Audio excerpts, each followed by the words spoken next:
Hello friends, ઘણા બધા વિદ્યાર્થીઓએ કોમેન્ટ કરી કે સર અમારે દેવ સત્ય પેપર સેટનું સોલ્યુશન જોઈએ છીએ. તો આજે તમારા માટે હું લઈને આવ્યો છું સામાજિક વિજ્ઞાનનું.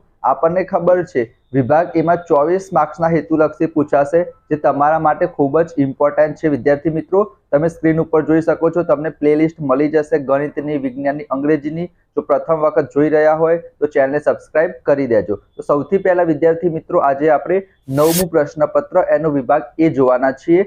જોડકા સૌથી પહેલા તમારી પરીક્ષામાં પૂછાશે. રણછોડ રાયજીનું મંદિર એ કઈ જગ્યાએ આવેલું છે વિદ્યાર્થી મિત્રો?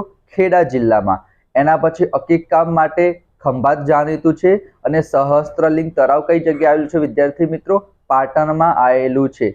એના પછી ખરા ખોટા તમે જોઈ શકો છો કે હેમા માલિની અને વૈજયંતી માલા ભરતનાટ્યમ નૃત્ય શૈલીનો વારસો જાળવનારા છે. તો એકદમ વિધાન સાચું છે. ભારતે વસુધૈવ કુટુંબકમની ભાવનાને વિશ્વમાં સાકાર કરી છે. હા વિદ્યાર્થી મિત્રો, એ પણ સાચું છે. સામુદાયિક વન પ્રકારના જંગલો પર સ્થાનિક સ્વરાજ્યની સંસ્થાઓનું નિયંત્રણ હોય છે. આ પણ વિધાન કેવું છે વિદ્યાર્થી મિત્રો? સાચું છે. બીજી સદીમાં કાવેરી નદી ઉપર કઈ નહેરનું નિર્માણ થયું હતું? તો આવશે વિદ્યાર્થી મિત્રો ગ્રાન્ડ એનિકટ નહેર. પૃથ્વી પર જળ સંસાધનનો મુખ્ય સ્ત્રોત વૃષ્ટિ એટલે કે વરસાદ. ઇમ્પોર્ટન્ટ ક્વેશ્ચન છે, ઇઝી ક્વેશ્ચન છે. એના પછી આધુનિક વિશ્વના ઔદ્યોગિક વિકાસના પાયા સમાન ખનિજ કેવું? લોખંડ. કારણ કે ઘણી બધી વસ્તુ લોખંડમાંથી બનશે. ટાંકણીથી લઈને જે મોટા મોટા મશીનો હશે એમાં પણ લોખંડનો ઉપયોગ થશે. ખાલી જગ્યાઓ, ગુજરાતનો દરિયા કિનારો કેટલો આવશે? 1600 કિલોમીટર. અને ભારતનો દરિયા કિનારો 7516 કિલોમીટર. બંને ઇમ્પોર્ટન્ટ ક્વેશ્ચન છે. વેપાર તુલનાએ હકારાત્મક એટલે કે પોઝિટિવ બનાવવા સરકારે કયો પ્રોજેક્ટ શરૂ કર્યો છે? મેક ઇન્ડિયા અથવા તો મેક ઇન ઇન્ડિયા તમે કહી શકો છો. પણ જવાબ શું આવશે? મેક ઇન્ડિયા આવશે. એના પછી ખાલી જગ્યા પદ્ધતિને મુક્ત અર્થતંત્ર કહે છે, તો બજાર પદ્ધતિ.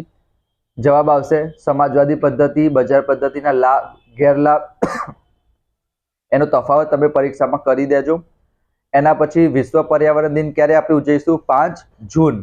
અને 15 માર્ચ આવશે વિશ્વ ગ્રાહક અધિકાર દિન. તો આવા જે તારીખો વાળા ક્વેશ્ચન છે એ કરી લેજો. એકાદ પૂછાશે તમારી પરીક્ષામાં, વિકલ્પોમાં, ખાલી જગ્યામાં, ખરા ખોટામાં.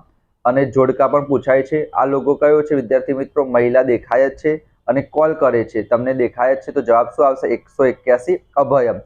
અને જાહેર વિતરણ પ્રણાલીને વધુ સુદૃઢ બનાવવા નવી કઈ બાબતને અમલમાં મૂકી છે? તો આવશે જવાબ વિદ્યાર્થી મિત્રો બાયોમેટ્રિક ઓળખ. તો આજે આપણે શું જોયું? પ્રશ્નપત્ર 9ના વિભાગ એના સોલ્યુશન જોયા.